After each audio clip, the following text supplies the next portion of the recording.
La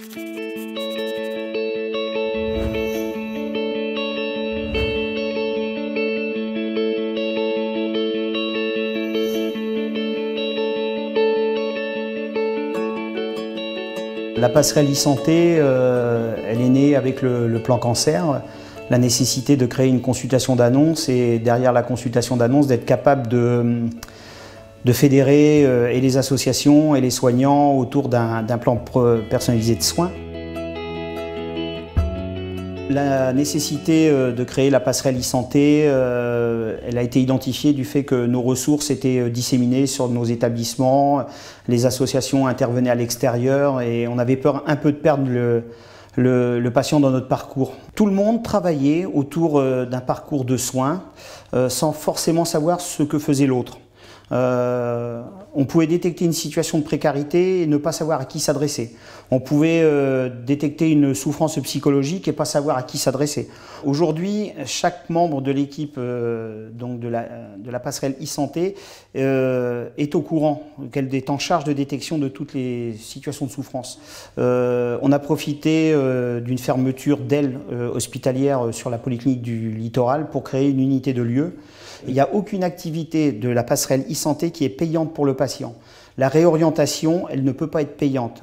Ce serait décourager certaines populations et surtout les populations précaires. C'est tout l'inverse de ce que souhaite faire la passerelle e-santé.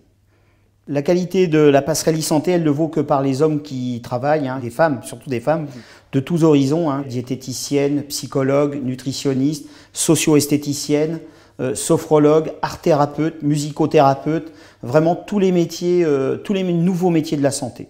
Quelle que soit la demande, on saura répondre. Si c'est une demande d'accompagnement social, on sera là.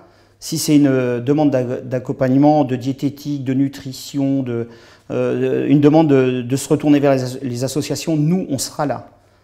Ils ne marcheront jamais seuls. On prend le patient du début à la fin.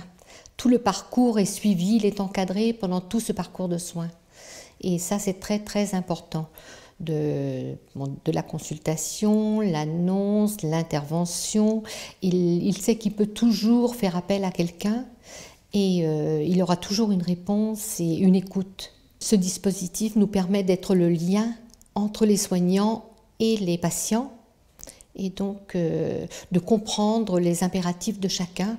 Enfin, le ressenti des patients et les impératifs des soignants. Aujourd'hui, on a une expérience pilote qui est située sur la prise en charge de la chirurgie bariatrique. Le parcours de soins d'un patient qui subit une chirurgie bariatrique dure à peu près 6 mois. L'idée, c'est que le patient soit accompagné tout au long par une infirmière coordinatrice qui est en charge de réaliser un diagnostic éducatif et qui est capable d'orienter et de prendre les rendez-vous pour le patient. Avant ce passage en chirurgie, mais aussi elle est capable de l'orienter vers les nouvelles habitudes de vie qu'il sera obligé de mettre en place après sa chirurgie pour que cette intervention-là soit un succès. Ce qu'on va détecter tout de suite pour ce parcours-là, en tout cas, c'est très souvent une désocialisation, une perte d'image de soi et très souvent des souffrances psychologiques. Si on n'agit pas là-dessus, la chirurgie ne sera pas la solution. Il y a une part d'éducation, mais aussi une part d'accompagnement dans notre démarche.